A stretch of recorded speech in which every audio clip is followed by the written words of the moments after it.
So yun, okay KGX, kamusta kayong lahat? Paalala ko lang mga idol bago tayo pumunta dun sa topic natin, no? Yung deposit trade ng BingX ha.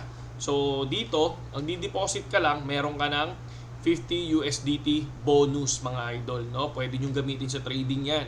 Tapos kapag nakapag-trade ka ng 800 USDT, may 100 USDT bonus ka na. Tapos, kapag umabot ang trading volume mo ng 3,000 USDT, may 200 USDT bonus ka. Tapos, kapag ka nakapag-invite ka at nakapag-trade sila ng 800 USDT, meron ka ng 350 USDT bonus, mga idol. Okay? No, kahit ilan yan. Kunyari, biglang umabot pa yan ng 'di ba? Ng 10 10 invite, tapos nakapag 800 sila, meron kang 350, di ba? So solid 'yon, no? Pero malinaw dito sa sinabi, exclusively dun lang to sa designated channel. Okay? Dito sa channel lang natin. Okay? Dapat dito nyo kinuha yung link para makuha nyo to. Okay? Para makuha nyo yan, ha? Kasi kapag hindi link natin yung ginamit nyo, hindi nyo makukuha to, mga lodi. And then, syempre, meron ding raffle sila, no? Sa cellphone naman to, mga idol. No? Basta gamitin nyo lang yung link natin, makakakuha kayo dyan. No? Pwedeng 20 USDT bonus, 50 USDT bonus, 75 USDT, trial fund, at or iPhone 14 na 256 yung giga. Yung, 256 gig. Okay? So, ayan, nakikita nyo, ang dami naman nananalo. Diba?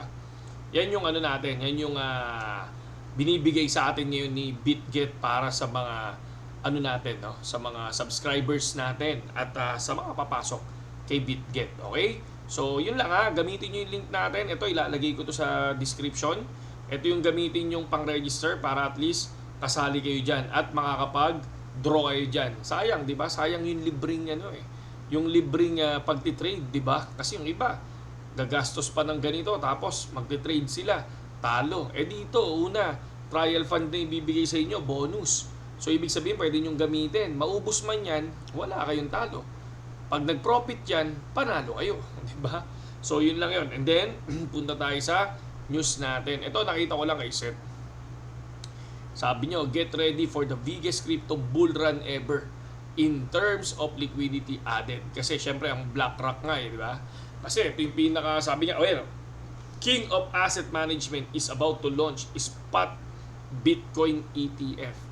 No, na kung saan pwedeng nang bumili, no, ng Bitcoin, no, mga idol, sa exchange traded fund, di ba? So solid, sabi nga nila once na ma-approve daw to, no, tong spot Bitcoin ETF, lilipad daw, yun ang sinasabi nila pero tulad niya ng sinabi ko, kapag puro good news mga idol, biglang bad pala pababa, no, yung market. Pero kapag bad news yung sinasabi nila, minsan lumilipad mga idol, no? Aralin nyo lang din at syempre, tulad niya ng sinabi natin, nakita natin ang BTC ng 64,000 USDT. So ngayon, napakababa niya, nasa 25 lang, no? 25,800 USDT. So, kung ikaw ay good holder ka naman at naniniwala ka sa BTC, talagang pwede ka naman na mag-hold ngayon, di ba? Kahit wag mo nang hintayin kung anong mangyari dyan sa BlackRock na yan, mga lodi. Di ba? Tapos ito, yan, puro Bitcoin news talaga ngayon, no? Ito yung inaabangan nila, yung ma-approve, no? Yung ma-approve talaga yung ETF, yung spot Bitcoin ETF. 'Di ba? So ayan, no? Ang laki pala ng hawak nito.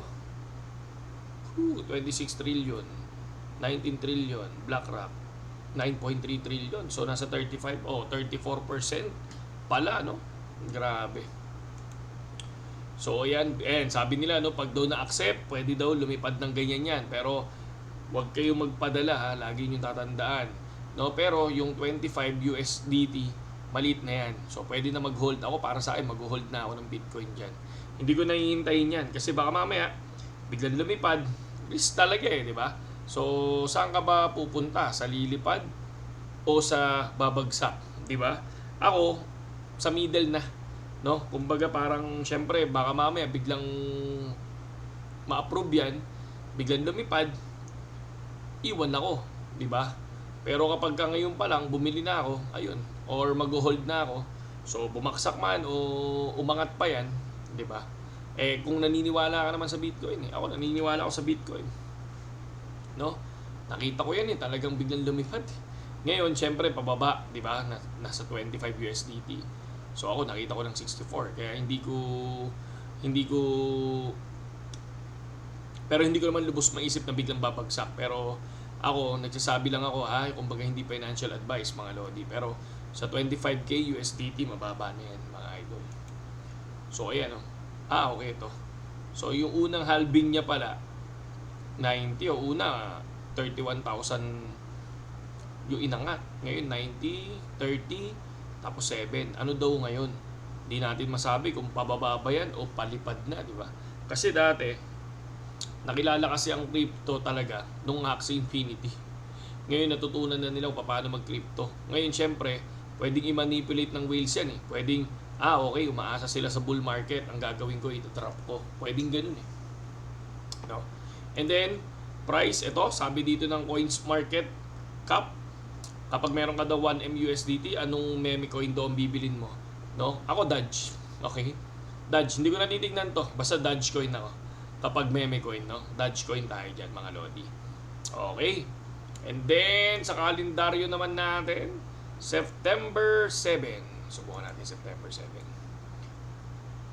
9 pala. September 9. So, wala naman. CPI lang ng CNY. Pero wala namang effect, I think. Basta US market news yan.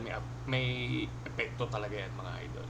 No, yun lang. Yung nakikita natin, abangan natin tong pag-approve ng ETF, no? Ay pag-approve ng rate. Ay pag-approve ng BlackRock, no?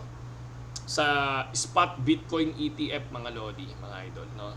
Ingat lang, keep safe, mga lodi, at syempre, dapat trade responsibly, mga lodi. Saludo!